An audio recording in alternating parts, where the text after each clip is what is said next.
Buenas tardes, bienvenidos a la Cátedra Lorencita Villegas. El día de hoy presentaremos el tema de disfagia en pediatría, cuándo observar, tratar y operar, a cargo de la doctora Daniela El Gordo, residente de primer año de cirugía pediátrica, con tutoría de la doctora Diana Quimbayo, gastroenteróloga pediátrica, y el doctor Juan Fernando Medina, cirujano pediátrico.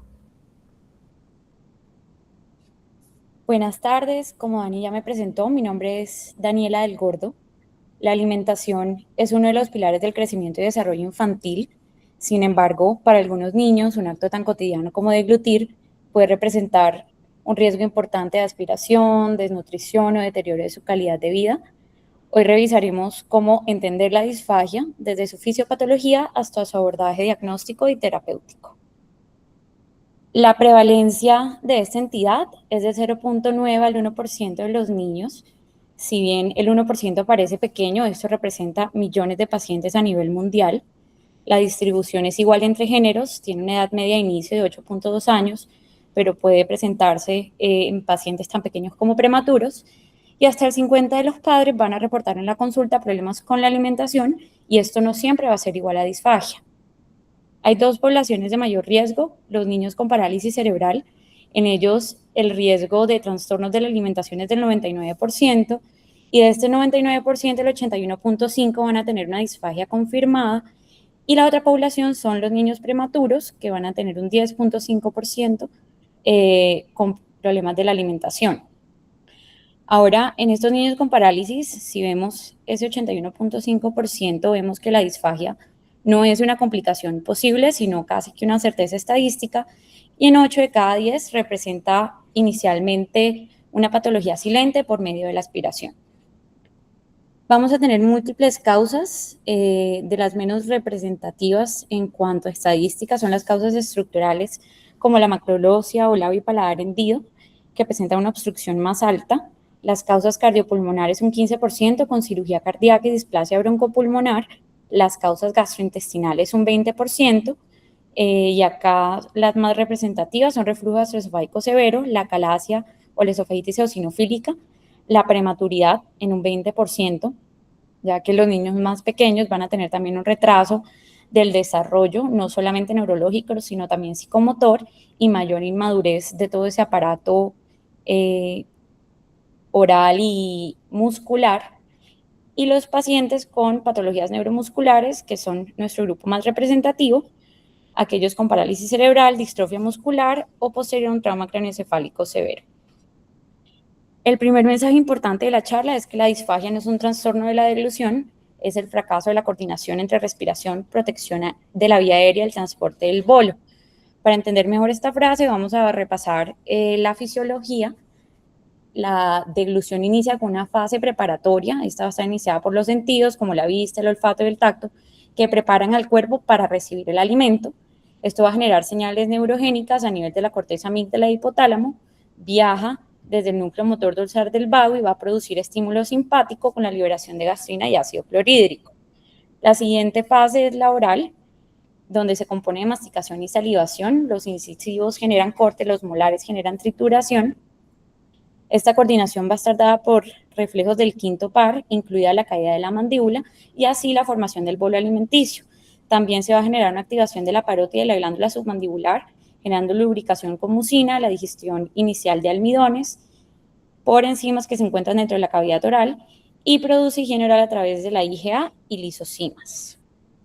La fase faríngea tiene dos etapas. Una primera etapa que es la voluntaria, donde se va a generar la presión hacia arriba y hacia atrás de la lengua contra el paladar, que va a arrastrar o desplazar voluntariamente el bolo en sentido posterior en dirección hacia la faringe.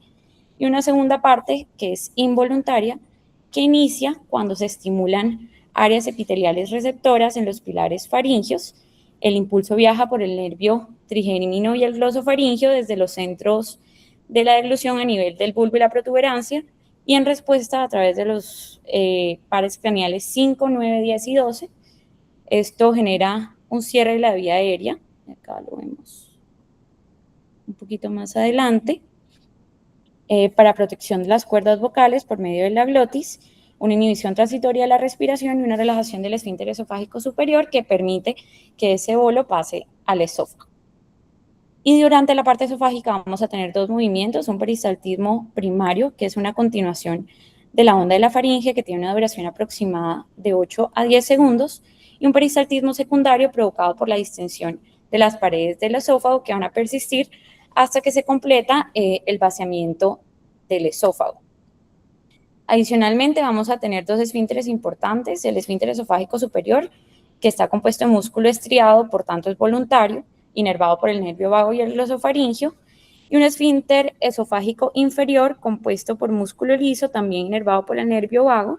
Este va a mantener una presión en reposo de 10 a 30 milímetros de mercurio y funciona como una zona de alta presión localizada a 2 a 4 centímetros distales en el esófago, que puede volverse hipotenso cuando esta presión cae por debajo de 10, y esto está asociado a reflujo gastroesofágico o hernias hiatales, o hipertenso, que puede verse en acalasia temprana y otros trastornos motores. La disfagia se define como la dificultad para tragar, la percepción de obstrucción durante el paso del bolo alimenticio desde la boca hasta el estómago. Vamos a tener una disfagia orofaringea, que resulta de la disfunción de la faringe y el esfínter esofágico superior, y se caracteriza por dificultad para iniciar la deglución, acompañada de síntomas como tos o sensación de ahogo, y una disfagia esofágica, que se manifiesta como la sensación de que el alimento se detiene o se atasca en el pecho después de haber sido tragado. En pediatría, la disfagia no siempre refleja enfermedad, a menudo refleja una función que aún está en desarrollo. La deglución es un proceso dinámico que madura paralelamente al desarrollo neuromotor del niño. Cada etapa va a incorporar nuevas habilidades oromotoras que permiten avanzar desde un patrón reflejo de succión hacia una deglución semejante a la del adulto a los 6-7 meses. Con el inicio de la alimentación complementaria aparecen las primeras habilidades para procesar alimentos distintos a la leche, se desarrollan patrones iniciales de mordida como el munching y la coordinación primitiva de la deglución y respiración ante diferentes texturas. A los 10-12 meses se inicia una masticación un poco más organizada, la lengua adquiere mejor movilidad lateral y esto hace consecuentemente que el transporte del bolo sea más eficiente, disminuyendo la dependencia al patrón de succión. Y finalmente, durante la infancia temprana se consolida la función masticatoria, el empuje lingual cesa y se da una maduración del patrón neuromuscular que va a ser similar a la del adulto.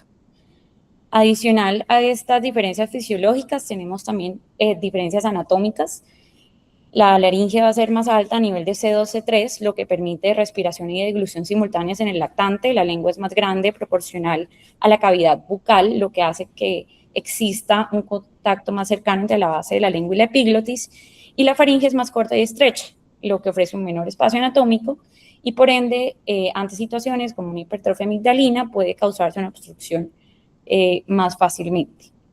Y adicionalmente, durante la alimentación, la frecuencia respiratoria se vuelve más rápida y regular, y en el lactante, en el 10 a 20%, puede aparecer un reflujo gastroesofágico fisiológico.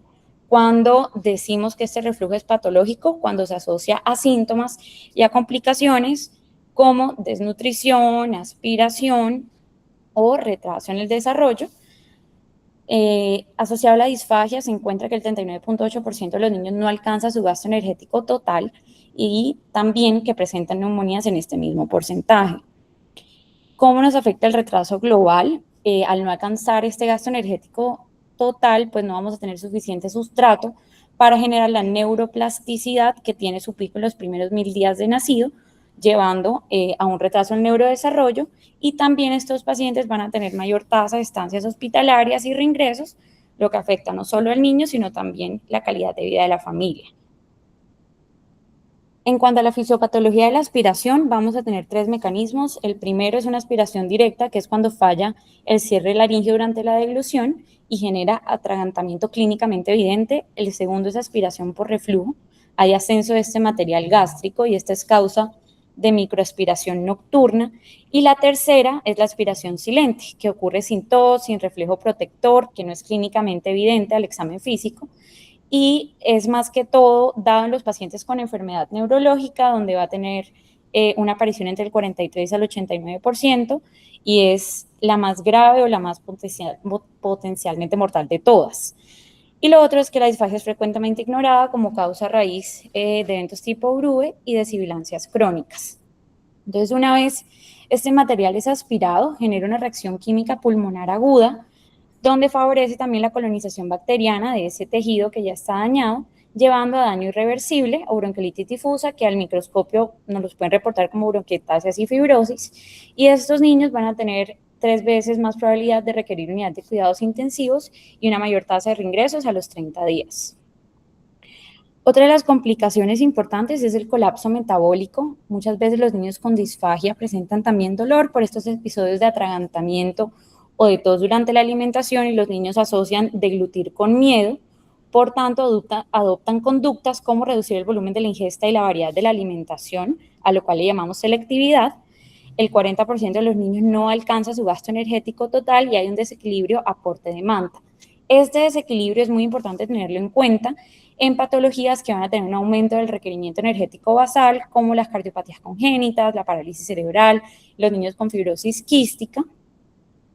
Y todo esto me va a llevar entonces a un deterioro funcional porque la misma desnutrición empeora toda la fuerza muscular al deglutir y también va a decaer, como ya lo había mencionado, la neuroplasticidad, lo que disminuye entonces la adaptabilidad de estos niños para adquirir esas habilidades y realizar una deglución efectiva. Las manifestaciones clínicas van a variar según la edad anatómica y cognitiva. Lo que en un neonato se ve como una bradicardia durante la toma, en un escolar se disfraza como evitar comer carne. Es la misma enfermedad usando máscaras distintas y por eso lo vamos a dividir por grupos de edad. En el neonato le llamamos falla autonómica, en el lactante le llamamos falla respiratoria y en el escolar vamos a ver una compensación conductual. La alimentación segura depende de la triada succión, dilución, respiración y esta coordinación se logra hasta las 34 o 36 semanas de gestación. El neonato no comunica dolor, todo el diagnóstico va a ser clínico observacional y lo que vamos a ver son esas respuestas generadas por el nervio vago, como la caída de la frecuencia cardíaca durante la alimentación o desaturación durante las tomas. Algunos otros signos clínicos que vamos a buscar son pocas succiones por ciclo o que tarden un tiempo muy prolongado durante la alimentación. Y otra de las banderas rojas es la ineficiencia de la succión. Con ello me tengo que hacer principalmente 2 preguntas. 1 es si tarda más de 30 minutos en alimentarse y 2 si se pone azul mientras realiza las tomas. En los lactantes, la laringe desciende cambiando la geometría aerodigestiva y se introduce la transición a sólidos.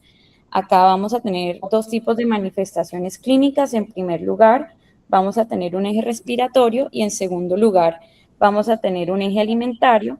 En el eje respiratorio, secundario a la microaspiración, se pueden presentar neumonías recurrentes, sibilancias sin respuesta a los broncodilatadores, bozo, llanto húmedo postoma y estridor o estridores persistentes.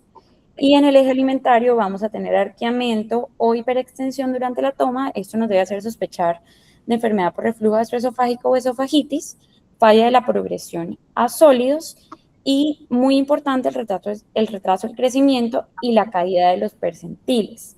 Como perla clínica importante, lactantes con 3 o más episodios de bronconeumonía en el primer año, debemos sospechar disfagia y tener nuestro diagnóstico diferencial hasta demostrar lo contrario.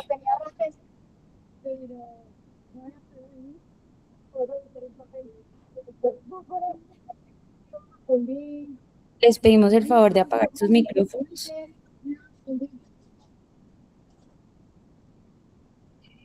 En la etapa escolar, el cuadro va a estar dado por cambios conductuales. Lo que nosotros vamos a ver en la clínica es la punta del iceberg.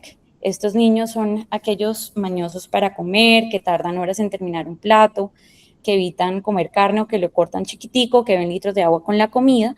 Y cuando tenemos estos signos, lo que debemos buscar son todas las patologías que están por debajo de esa punta, como esofagitis eosinofílica, acalasia, estenosis esofágica o dismotilidad.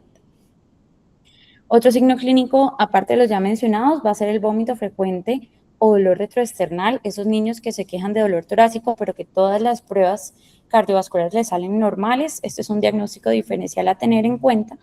Y una de las banderas rojas más importantes es la impactación alimentaria. Niño que siente atragantamiento durante la alimentación es un paciente que debemos descartarle esofagitis eosinofílica y ya más adelante vamos a ver cómo. La pregunta que debemos hacerle a los padres o bien al niño si es mayor es si evita comer pollo o carne, porque, como le había mencionado, la selectividad de las texturas es una señal muy clara de disfagia compensada de larga data. Y otra cosa a tener en cuenta más hacia la adolescencia, pero también podría presentarse en niños desde los 8 a 10 años, es el componente psicológico. El estrés emocional podría manifestar síntomas de reflujo, de esofagititis eosinofílica y de disfagia, por lo cual debemos interrogar siempre acerca de su comportamiento antes de que iniciaran estos síntomas y algún factor adicional que pudiera estar desencadenando el cuadro. Mientras más pequeño es el niño, más probable es que la disfagia sea orofaringea y a medida que crece, aumentan las causas esofágicas y la capacidad del paciente para describir sus síntomas.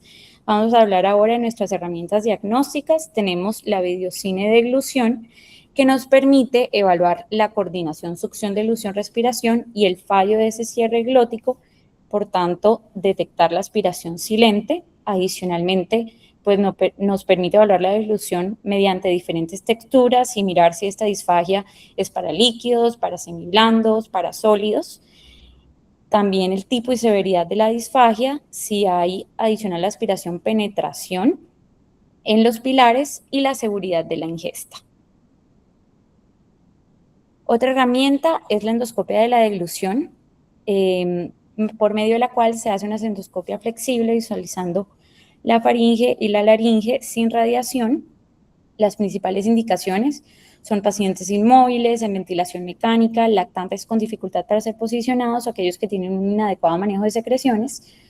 Tienen una alta precisión para visualizar sensibilidad laringe local, parálisis de cuerdas vocales u otras alteraciones anatómicas como los quistes en la base de la lengua, la estenosis subglótica. Y si vemos la imagen que está en la porción más inferior de la pantalla o en el video, vemos cómo se pinta en el video la glotis de verde. Esto nos habla de que estamos teniendo algún tipo de penetración a ese nivel que está más cerca de la vía aérea y por tanto el diagnóstico de aspiración. La radiografía de vías digestivas para detectar alteraciones anatómicas y funcionales como dilataciones patológicas, estenosis congénitas, anillos y carcinomas. Sin embargo, pues esta última es muy poco prevalente en nuestra población. La endoscopia de vías digestivas va a tener como indicación pacientes en quienes sospechamos disfagia o que nos refieren impactación alimentaria y por ende sospecha de esofagitis eosinofílica o estenosis. Nos permite visualizar directamente la mucosa, ver si hay algún tipo de estrechamiento y tomar biopsias confirmatorias. La manometría esofágica mide las diferentes presiones a nivel del esófago y nos permite ver también cómo avanza esa onda peristáltica durante la deglución. Las principales indicaciones son dolor retroesternal inexplicable, la sospecha de acalasia o espasmo, o aquel paciente que va a ser llevado a cirugía antirreflujo como parte del estudio de extensión preoperatorio. Y es esencial si la endoscopia es normal.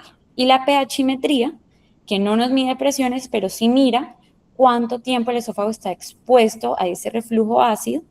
Las principales indicaciones van a ser arqueamiento, laringitis o tos crónica o neumonías a repetición y nos permite también correlacionar el reflujo con los síntomas.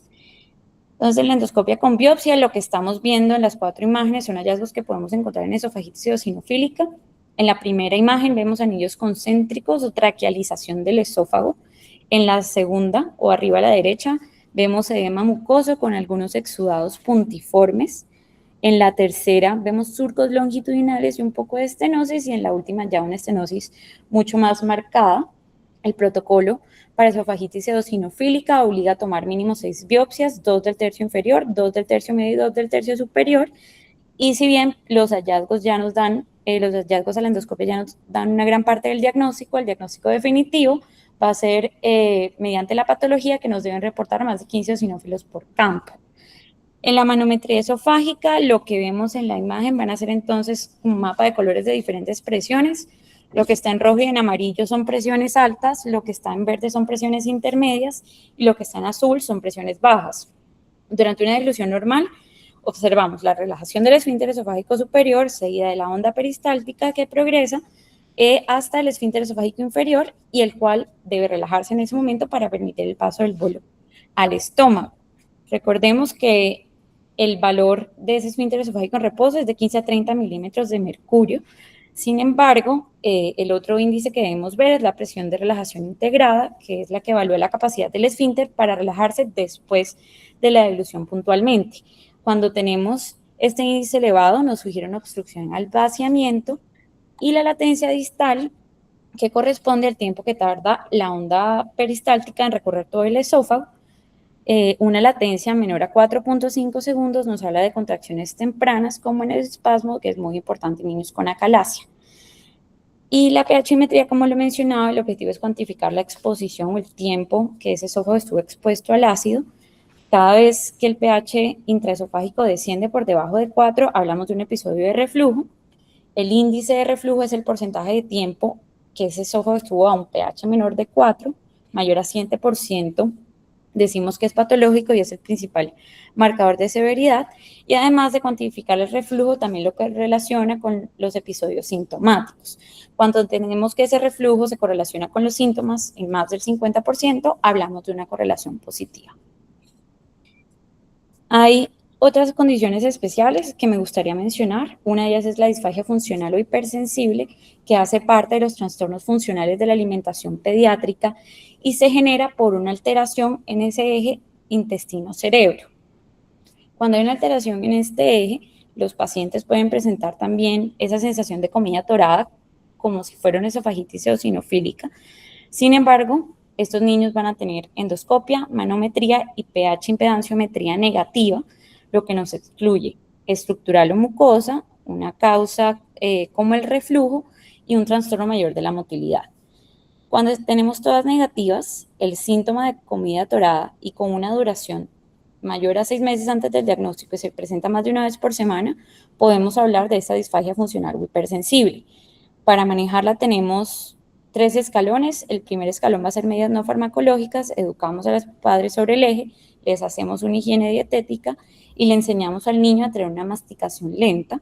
Si esto falla, pasamos al segundo escalón, que es la neuromodulación periférica, donde se pueden iniciar antidepresivos tricíclicos como la amitriptilina. Y si esto también falla, el tercer escalón sería una neuromodulación central y conductual con inhibidores selectivos de la recaptación de serotonina y psicoterapia. Esta psicoterapia está encaminada a disminuir la hipervigilancia esofágica y a modular la respuesta del sistema nervioso ante el paso del bolo. Y la segunda condición especial es la disfagia posterior a reparación de atresia de esófago. El 73% de estos niños van a presentar cambios en hábitos alimentarios como alimentación lenta y selectividad, y hasta el 80% van a tener dificultades alimentarias reportadas como una masticación prolongada, tos o atoramientos. Y de este porcentaje de pacientes que presentan síntomas, el del 25 al 75% van a tener una estenosis diagnosticada con algún tipo de imagen o estudio de extensión. Algunos estudios que tenemos son los que ya vimos previamente en herramientas diagnósticas, estudios contrastados como el esofagograma, que nos permiten identificar etiología estructural o anatómica, incluyendo estenosis, fístulas o divertículos, la endoscopia, que permite evaluar la anastomosis y mirar si la mucosa esofágica presenta esofagitis péptica, eosinofílica o infecciosa. Algunos estudios mencionan la manometría, sin embargo, pues el 95% de los niños posterior a la reparación de su atresia ya van a tener ese estudio alterado, por lo cual realmente no lo se recomienda. Y esos niños que presentaron estenosis al diagnóstico, el 60% van a requerir más de 4 dilataciones. Y ahora entramos finalmente en el manejo médico. Este debe ser progresivo y multidisciplinario. No todos los pacientes requieren cirugía, de hecho la mayoría van a mejorar con manejo médico. El tratamiento debe escalarse de acuerdo a la gravedad de la disfagia, el riesgo de aspiración y el impacto nutricional. El primer escalón es la rehabilitación de la deglución. Esto va a estar liderado por fonoaudiología. El objetivo no es simplemente enseñar al niño a comer, sino optimizar la coordinación neuromuscular y desarrollar patrones de alimentación seguros. Si con la rehabilitación el paciente continúa presentando penetración o aspiración, el siguiente paso consiste en adaptar las características del alimento a la capacidad funcional del niño con varias modificaciones dietéticas que en la siguiente diapositiva vamos a tener un poco más. Y es importante acá mencionar que modificar esa textura no me va a corregir la disfagia, lo que hace es adaptar el bolo a la fisiología del paciente para disminuir el riesgo de aspiración y las complicaciones a las que esta conlleva. Y al igual, el tratamiento farmacológico tampoco trata la disfagia por sí misma, sino las enfermedades que producen la disfagia o que la agravan. Algunos de esos medicamentos van a ser los inhibidores de bomba de protones para la supresión ácida, como el omeprazol o el esomeprazol, que están indicados en condiciones como esofagitis erosiva, en la atresia de esófago ya reparada, la ESGAN recomienda una profilaxis durante el primer año, o en pacientes con estenosis pépticas, los procinéticos como la domperidona para favorecer el vaciamiento gástrico, y las fórmulas hipercalóricas que van a estar principalmente indicadas en esos niños que mencioné, como los cardiópatas, los pacientes con parálisis cerebral o aquellos con fibrosis quística que requieren aumentar, que tienen de base los aumentos de los requerimientos basales y van a tener mayores necesidades energéticas para evitarles el colapso metabólico. Y la intervención quirúrgica, que es el ápice terapéutico, representa el último escalón y está reservado para pacientes con una causa anatómica claramente identificada, con enfermedad refractaria al tratamiento conservador o cuando la alimentación oral deja de ser segura y suficiente para mantener el crecimiento. Dentro de esas terapias que mencionaba, las cuales se puede adaptar bien sea el volumen, el ritmo o las posturas durante la alimentación, vamos a tener fluidos modificados con espesantes, cuya función es ralentizar el tránsito del bolo y mejorar la cohesión para reducir la aspiración. También podemos adaptar la textura al nivel del control motor oral del niño para hacer que este bolo sea más estable, que el transporte sea más eficiente, que el niño sienta mayor seguridad al deglutirlo. Estrategias posturales, como el entrenamiento neuromuscular que busca mejorar el control de labios, lengua, mandíbula y los músculos faringios. La integración sensorial que disminuye la hipersensibilidad o la aversión, y el pacing que controla la velocidad de la alimentación, permitiendo o enseñando al niño a que tenga pausas durante la misma para así permitir un mayor control de esa coordinación, succión, deglución y respiración.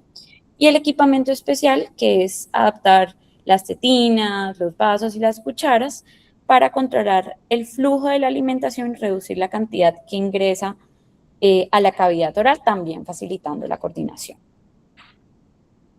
Entonces, ¿cuándo vamos a intervenir? En primer lugar, como ya lo mencioné, cuando la anomalía anatómica es evidente y ya yo sé de entrada que con rehabilitación o con manejo farmacológico no la voy a corregir. Cuando mi niño tiene una aspiración silente o deterioro neurológico y eso me lleva a un fallo en la terapia y una desnutrición crónica, o cuando tiene un reflujo que es refractario, me está generando complicaciones, me empeora la disfagia, o cuando tengo una calasia. La gastrostomía se considera una intervención de rescate. Nuevamente, pensamos en hacerla cuando la vía oral deja de ser segura o suficiente y debemos tener un acceso enteral permanente, además de que esto facilita un aporte energético adecuado. Las indicaciones van a ser desnutrición refractaria, aspiración silente comprobada por la videocine o la incapacidad crónica de alcanzar esos requerimientos calóricos. Y como beneficio clínico tenemos que eliminar la fatiga respiratoria durante la toma y nos va a asegurar esa nutrición que es tan esencial en los primeros 1000 días para el desarrollo cerebral. La gastrostomía tiene 3 diferentes maneras para realizarla, pero el objetivo en todas va a ser crear un trayecto entre la pared abdominal y el estómago. La gastrostomía abierta es la técnica clásica, continúa teniendo un papel importante, se realiza mediante una laparotomía, identificando el estómago y bajo visión directa, fijándolo a la pared antes de colocar la sonda. Actualmente la gastrostomía endoscópica percutánea constituye una de las técnicas más utilizadas. Bajo control endoscópico se insufla el estómago, se identifica el sitio de punción y se coloca la sonda a través de la pared. Hay 2 técnicas muy representativas, la técnica PUL, donde se atraviesa una guía desde la pared abdominal, se recupera por la boca. Mediante el endoscopio, ahí se introduce la sonda y posteriormente se tracciona hasta exteriorizarse por el abdomen. Y la técnica de push, donde a través de una gastropexia se introduce directamente la sonda a la pared abdominal, también bajo visión endoscópica. ¿Qué ventaja tiene la PUSH? Que evita el paso transoral, lo que disminuye el riesgo de contaminación de la sonda, y es sobre todo útil en aquellos pacientes que ya tienen una patología de la vía aerodigestiva superior o alguna alteración anatómica. Y la asistida por laparoscopia, que es especialmente útil en pacientes con cirugías abdominales previas o con anatomía alterada, donde visualizamos directamente el estómago, tiene menor riesgo de lesión de órganos vecinos y permite igual también fijar el estómago con precisión.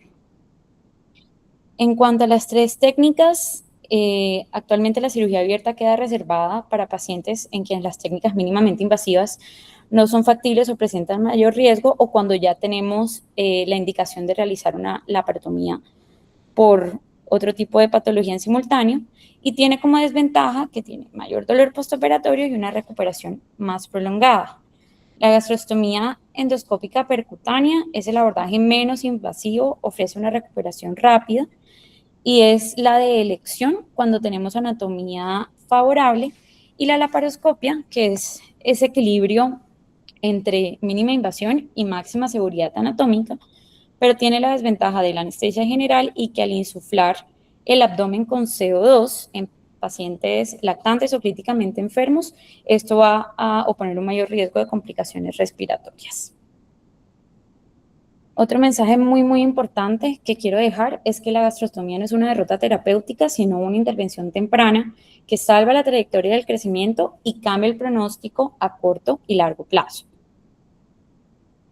Continuando con el manejo quirúrgico, estos ya son los procedimientos dirigidos a corregir la anatomía. Las malformaciones congénitas esofágicas, como la atresia y la fístula, deben tener en lo posible una reparación primaria temprana. Hacerlo, entre comillas, lo más chiquitos posibles, genera una alimentación enteral precoz, favorece el desarrollo normal de la deglución y va a disminuir la exposición prolongada a nutrición parenteral, que a su vez también puede tener otras complicaciones como colestasis, pero pone varios retos a largo plazo, como el manejo endoscópico de la estenosis péptica o anastomótica, y que pueden tener una dismotilidad residual. Vamos a tener también las anomalías de la vía aérea, como hendiduras laringeas, quistes de base de la lengua, la laringomalacia, que van a ser llevadas las hendiduras a cierre endoscópico o abierto, los quistes van a ser escindidos y la laringomalacia severa a supraglotoplasia. Y por último tenemos los trastornos de la motilidad y el esfínter, que son en los que más me voy a centrar en esta última parte de la charla, que generan una obstrucción mecánica que altera la propulsión del bolo y la coordinación deglutoria, por lo que pueden ser también llevados a manejos endoscópicos o abiertos. Recordar que el éxito anatómico no siempre equivale a éxito funcional, y si bien podemos corregir la lesión estructural que originó la disfagia, pueden persistir alteraciones de la motilidad, del control neurológico o de la coordinación de la deglución. El reflujo gastroesofágico también puede ser un factor importante en la fisiopatología de la disfagia, porque genera microaspiración, dismotilidad por esofagitis, riesgo de estenosis péptica y empeora la sensibilidad laringofaringea cuando tengo un paciente con enfermedad por reflujo objetivamente confirmado, cuando han fracasado las medidas conservadoras y el tratamiento médico óptimo, y cuando ya está presentando complicaciones graves del reflujo o tiene una dependencia prolongada del tratamiento, debemos pensar en una fundoplicatura. Ahora, ¿cuál controla mejor el reflujo sin empeorar la deglución? Entonces, si yo tuviera un paciente que tuviera una motilidad normal, yo automáticamente me iría por un Nissen, porque es el que mejor control de reflujo tiene. Pero estamos ante un paciente con disfagia o con motilidad dudosa o alterada, por lo tanto, mi mejor opción va a ser, por ejemplo, un Toupet, que es una fundoplicatura parcial posterior de 270 grados, que va a tener menor resistencia al bolo y va a generar menor gas flow, menor gas bloat, perdón, y el DOR, que va a ser ideal si yo tengo un paciente con acalasia y reflujo, en el que además le voy a hacer un Heller. Entonces, la fundoplicatura representa un gran dilema. De un lado de la balanza tenemos todas las complicaciones del reflujo que justifican la cirugía, y del otro lado vamos a tener la resistencia al paso del bolo, el empeoramiento de la disfagia, la generación de mayor cantidad de gas y la dificultad para eliminarlo, la impactación alimentaria. Entonces, aunque la fundoplicatura no corrige la dismotilidad en sí evita la inflamación secundaria al reflujo y por tanto elimina un factor adicional del deterioro funcional. Por eso la elección del tipo de funduplicatura es fundamental. Tener un equilibrio entre el control de reflujo y la preservación de la deglución. Y es por esto que se prefieren técnicas parciales sobre la técnica de 360 grados del inicio.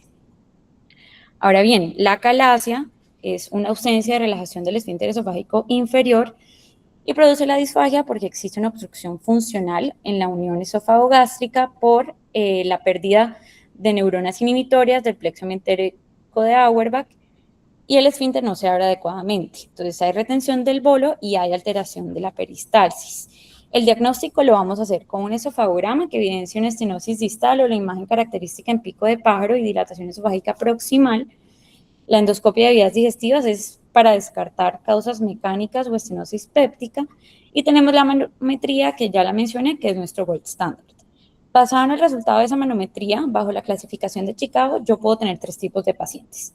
El tipo 1, la clásica, que es cuando hay una relajación incompleta del esfínter con mínima presurización esofágica y el esófago dilatado con pérdida total de la contractibilidad. El tipo 2, que es el paciente con la falla en la relajación, que tiene una panpresurización esofágica en más del 20% de las degluciones y por lo general son los pacientes que mejor responden al manejo.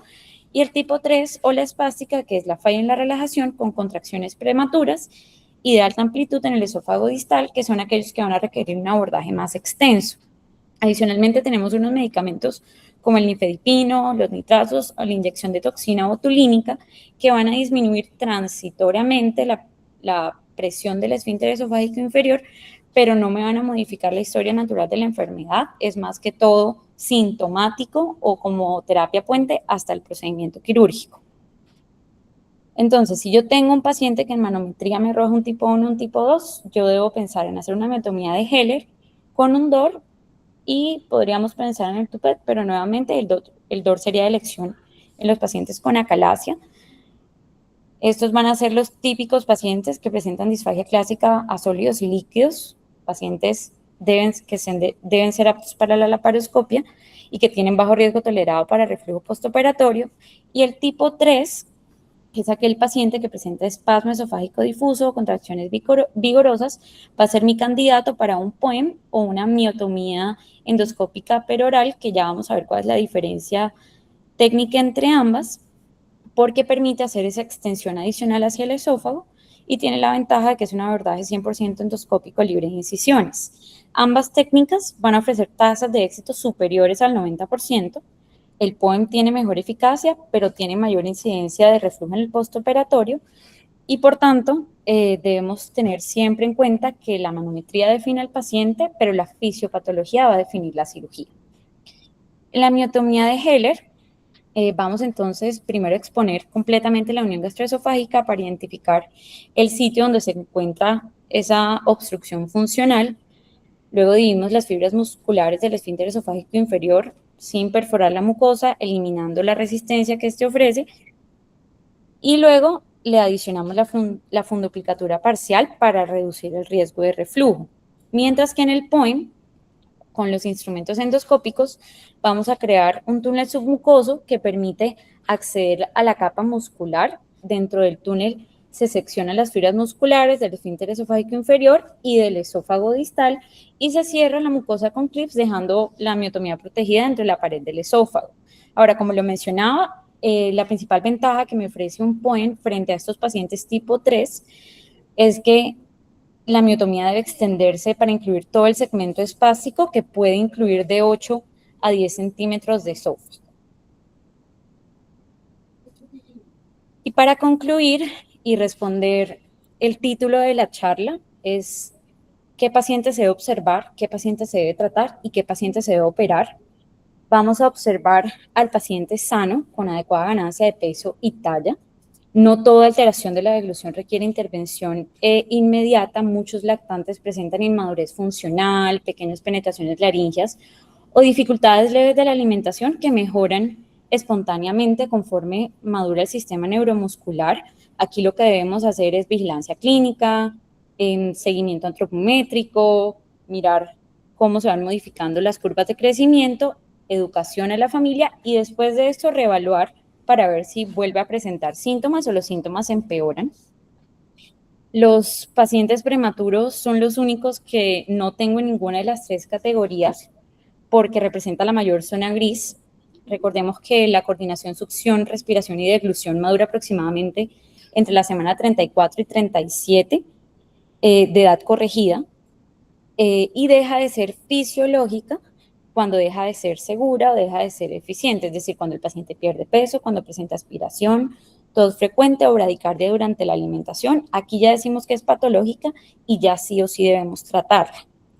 ¿Qué otros pacientes debemos tratar? Aquellos que tienen trastornos no orgánicos y aquí la dificultad no es exclusivamente mecánica, existen otras alteraciones como las conductuales, sensoriales, la presencia de aversiones y en ellos vamos a iniciar, si recordamos los escalones terapéuticos, siempre con las estrategias conductuales. Tenemos el paciente neurológico en quien está alterado el control oral, está alterado los reflejos, tiene alteraciones en la sensibilidad o la coordinación.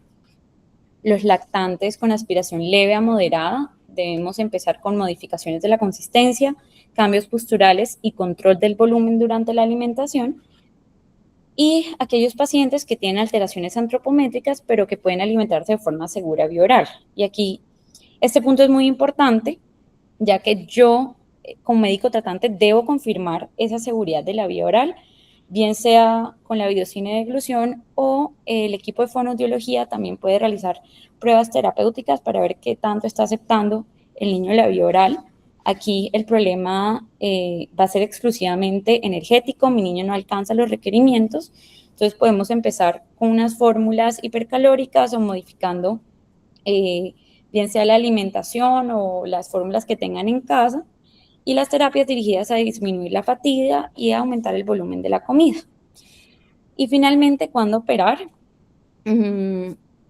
Esta es la menor zona gris. Como le dije, estos pacientes son más fáciles de identificar porque a través de las herramientas diagnósticas ya yo sé que hay una causa estructural o anatómica que debo corregir. El siguiente grupo es aquellos con trastorno de la motilidad y de reflujo que no responden a pesar de tratamiento médico óptimo, y eso me está llevando a todas las complicaciones que mencioné, el paciente con aspiración crónica progresiva o el paciente en quien la vía oral es insegura e insuficiente para cubrir el gasto energético. Y pues recordar que la cirugía no corrige la fisiología normal, corrige aquello que la rehabilitación y el manejo médico no pueden cambiar. Para finalizar, tratar la disfagia no es solo lograr que el niño coma, es garantizar nutrición, seguridad, desarrollo y calidad de vida, todo a través de un equipo multidisciplinario. Muchas gracias. A continuación, quedan abiertos los micrófonos para la realización de comentarios y preguntas.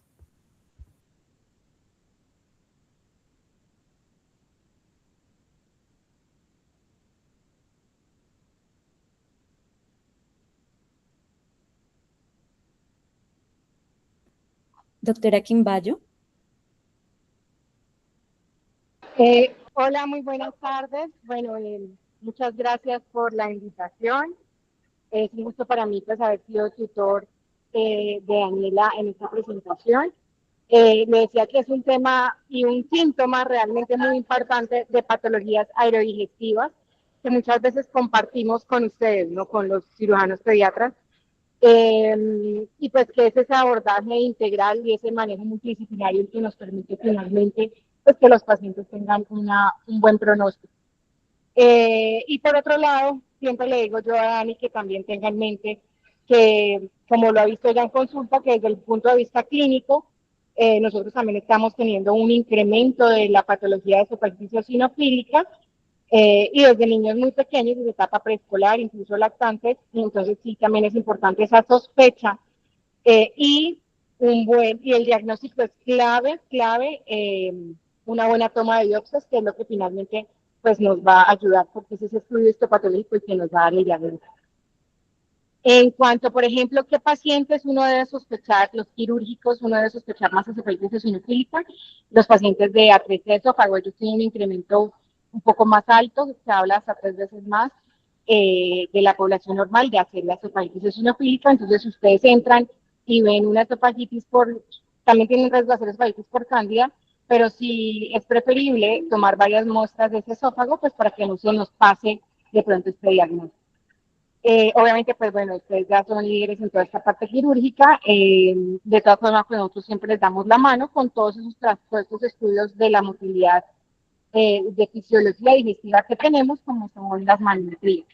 Manometría esofágica, que es pues como el número uno en esta patología. También tenemos manometría faríngea, pero realmente pues se está como empezando a hablar un poco más de esta, pero pues todavía no tenemos disponible como tal en Colombia para manometría faríngea. Eh, pero bueno, tenemos otros estudios que nos dan la mano, como por ejemplo también todo lo que hace otorrino junto con fonoaudiología.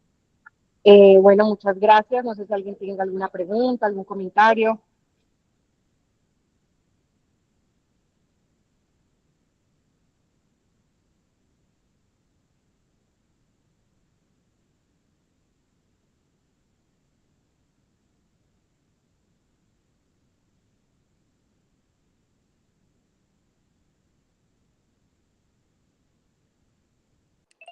Yo lo único que tengo para decir es que muchas gracias, Daniela, supremamente completo.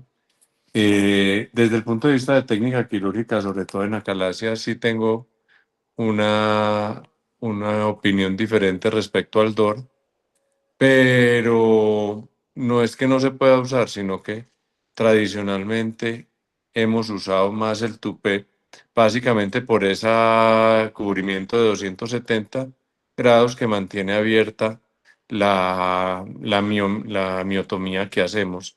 El DOR obviamente lo va a cubrir por encima y puede favorecer en la cicatrización del músculo y la reaparición, la recidiva. Pero son consideraciones técnicas. El uno es más fácil y previene la ruptura esofágica. El otro es un poquito más difícil en esos casos, pero cualquiera de los dos puede ser bien usado. Pero desde el punto de vista técnico clásico, usamos más el tupé que el DOR.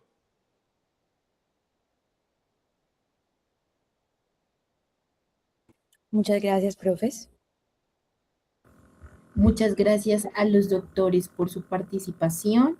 Si no tenemos más comentarios y preguntas, damos por terminada la cátedra Lorencita Villegas del día de hoy. Que tengan una feliz tarde.